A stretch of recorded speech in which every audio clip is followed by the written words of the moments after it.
Well, good morning, Mr. Wunderketti. Now, you're CEO of the South Pacific Tourism Organization, and your responsibilities cover a massive part of the world. I mean, I'm always amazed at it, including many small nations that actually depend on tourism for their income.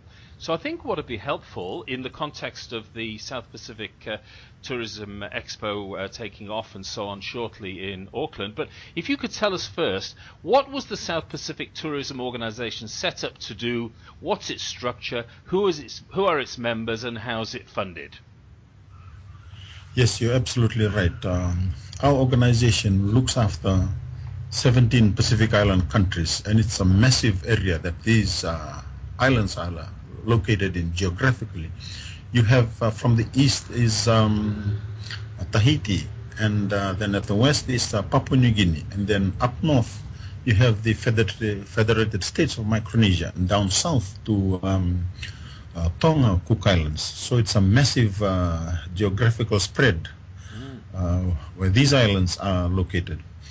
Now, tourism is perhaps one of the most important industries for these countries. When you're looking at developments that's happening around the world and this part of the world, we look at what is the kind of industries that can be taken up by these countries to ensure that they promote growth in their economies, they promote social development issues. And tourism is perhaps the only one that stands out of the rest because of the limitations of resources, the geographical isolation of these countries. We do not have much of an option. So each country have their own national tourism office and trying the best they can to promote this industry and promote and derive the benefits from this industry. With all the problems that they have, an idea emerged in the 1980s that there is a need for the Pacific Islands to get together and adopt a regional approach to developing tourism in Pacific Island countries. So the leaders got together, Pacific Island leaders, and said, look, let's set up an organization that can facilitate the growth of these industries so that they do it at a regional level. Whilst the initiatives are taken at national level, a regional approach is important. So the South Pacific Tourism Organization was set up to do just that in two main areas, and then that is in tourism development, and the second one is in tourism marketing, and doing that at a regional level that could complement or support the initiatives taken at national level.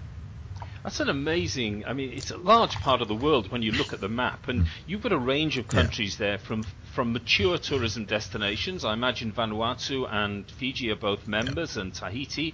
So there's three very mature destinations, both in terms of tourism development and tourism marketing.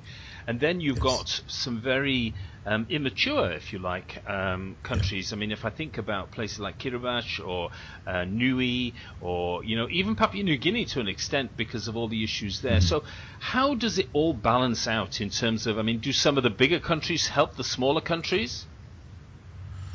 Well, we put out our programs that would support activities that's similar across the region. For example, when we do our marketing programs in the long-haul markets of UK, Europe, marketing in that region appeals to the bigger and more matured destinations.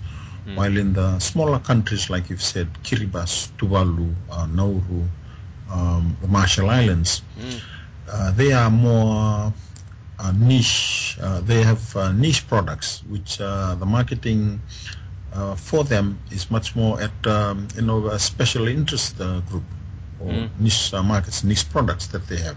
And more in the sort of adventure tourism space as well, and so on. Yeah? Correct. Yeah, correct. Yeah. So what we try to do is put together programs that is relevant to or appeals to the different parts of the Pacific Islands. There's there's no solution that fits all across the region. So getting a regional organization does assist them in that sense, that we are able to put together a marketing program, for example, that would fit the needs of these different countries. And you asked about the members and how the South Pacific Tourism Organization is funded. Yeah. Well, the operations of the organization is funded through the membership contribution, and it differs. For the bigger, more mature countries, they pay a bit more than the smaller island countries. And then the Secretariat runs on this membership contribution. Mm-hmm. Now, the benefits of regional organization is that as a region, we are able to, as a regional organization, we are able to tap into donor funding that would otherwise not be available at individually to the 16 member countries. So that's one of the, I suppose, greater benefits to having an organization like this. Absolutely. And through those funding or development support, we're able to provide the services to our members, not only at the marketing, but also technical support for each of the island countries. Mm. So in terms of the value of tourism in the South Pacific, does anybody have an idea of a dollar value, if you like, of tourism in the South Pacific and how many people it employs? At this point in time, we are working on getting those figures. One of the challenges that we have, and we have put into our program, is to assist the member countries in compiling and collating statistics and information that can give us a fair idea on how much does the tourism contribute to in the different economies. But in terms of the value, we do rely on organizations, international organizations that have the resources to carry out these assessments or these research. And one of the figures that we got from the World Tourism and Travel Organization is that tourism contributes to about 190 billion, and we're talking about the Oceania region here, Oceania, which includes Australia and New Zealand. Now, Australia and New Zealand would take up quite a big part of this figure that I'm telling you. But for Pacific Island countries, 16 member countries, it ranges from 2.5 to 2.9 billion US. That is kind of an estimate that we have for 2013. That's a lot of money, isn't it? It's a lot of revenue, and it's a lot of economic benefit. Oh, absolutely. For small island countries in the Pacific, that's quite a significant amount of new money pouring into to the region. Mm. Just in terms of, I know that tourism, having worked in tourism for a long time, and you're very aware of this in the Pacific, one of the unique features of the South Pacific, and a lot of countries throughout the world say it, even the country I'm from, Wales, where we say we're very welcoming and so on. But I have to say that right across the South Pacific, whether it's Polynesia or Melanesia or whatever, you have amazing people. So it's very important to maintain the social structure and not end up as in Europe and some other countries in the world where tourism has, been a major contributor to destroying that social structure. So how important is tourism to keeping the economy going and at the same time maintaining the social structure of these communities and countries? Yeah, it has both sides to that. On one side, the social structure is affected in the sense that the new, the tourists coming into our Pacific Island countries, they bring in new ways of thinking. They bring in new ways of dressing up and communicating with the local communities here. So the social structure of the Pacific definitely are impacted by tourism and the growth of tourists coming into our region. And it's like I said, in two ways. It can have a negative impact on that in terms of it reduces the culture. But on the other hand, we are looking at tourism on a positive way, that tourism can contribute to the preservation or the conservation of cultures. To give an example, they are traditional dances, for example, traditional ways of doing things. Now these, because of development, not just tourism, because of the developments all around us, global development, regional development that's coming down to our part of the world, our society, changes. The languages changes, the way we do things changes, and one of the good ways to preserve this is through tourism. Now the people in the rural areas, for example, they can use their cultures as the way to generate revenue, as a way to create sustained incomes, and in that sense, the cultures are preserved. So that is a positive side to that, and that is the positive side to us maintaining our cultures through tourism, through the economic benefits that is derived from tourism. I mean, turning to the inaugural South Pacific Tourism Exchange, how did that come about? As there are other shows in the Pacific that have invited smaller nations in the past, but I'm really excited because we're going to be there, but to learn how it came about, and also, what benefits do you estimate as a result of the exchange taking place? Well, you're right there.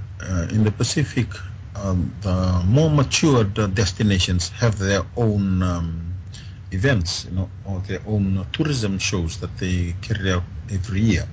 Now that's specifically focused just on that destination, as you can imagine. What we've seen is that it is of value not only to the Pacific Island countries, but also to the trade or to the buyers, the wholesalers that come in. Instead of them coming to just one island country, for them to visit 10, 15 countries, under one roof.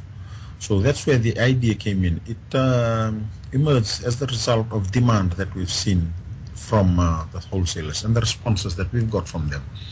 We have Samoa, Fiji, Vanuatu, Solomon Islands carrying out their own national tourism exchanges.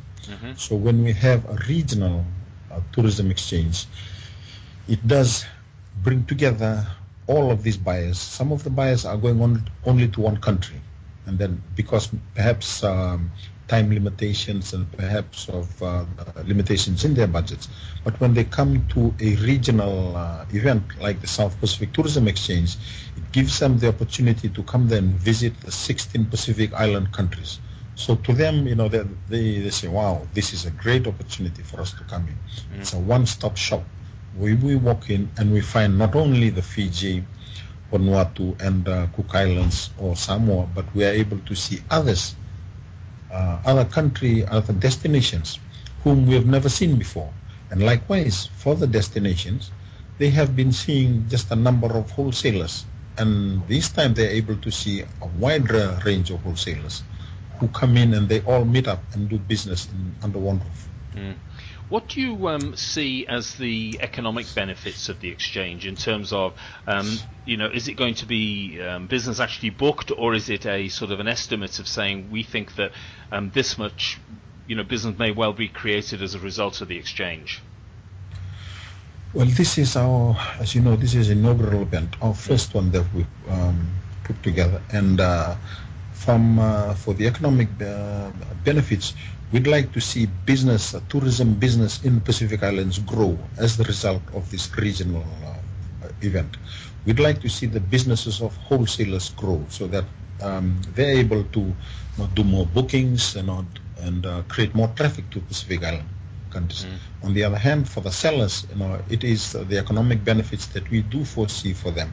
It's again the increase in visitor traffic from the source markets and the destinations, and for them to increase their business. So it's ultimately it's the private sector who we see will benefit most from this event.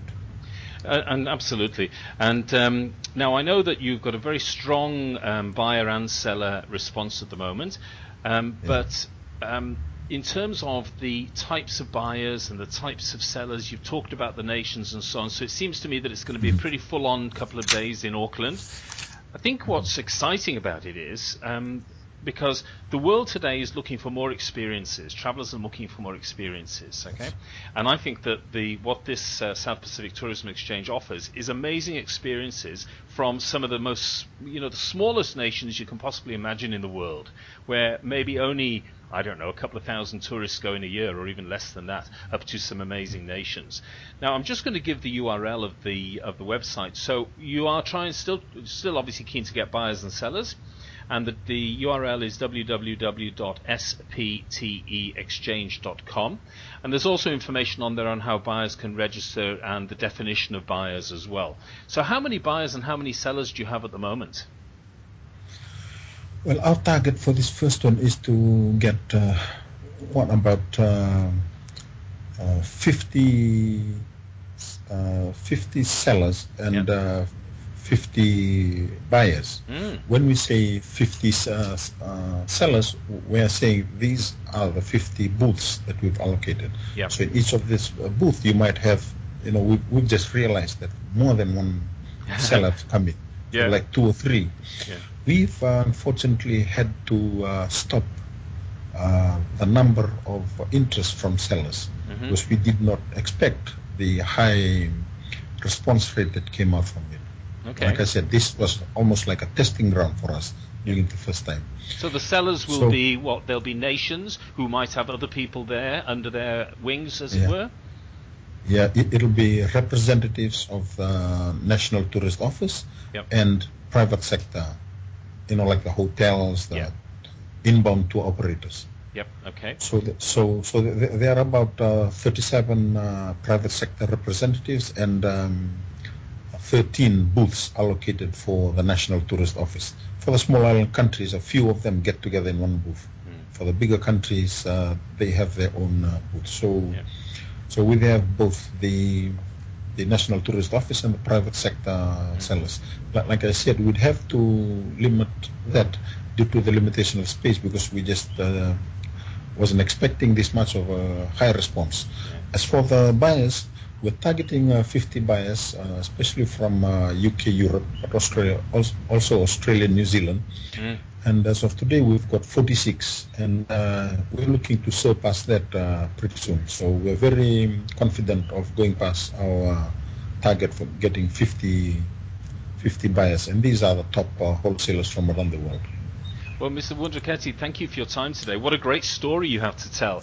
And I'm looking forward to, over the next few weeks, speaking with your colleague, your Director of Marketing, Mr. Petero Manufulau, and some other people and some buyers and sellers about their aspirations for South Pacific Tourism Exchange, and also looking forward to being there and seeing this inaugural South Pacific Tourism Exchange establish itself and become an annual event. So thank you for your time this morning.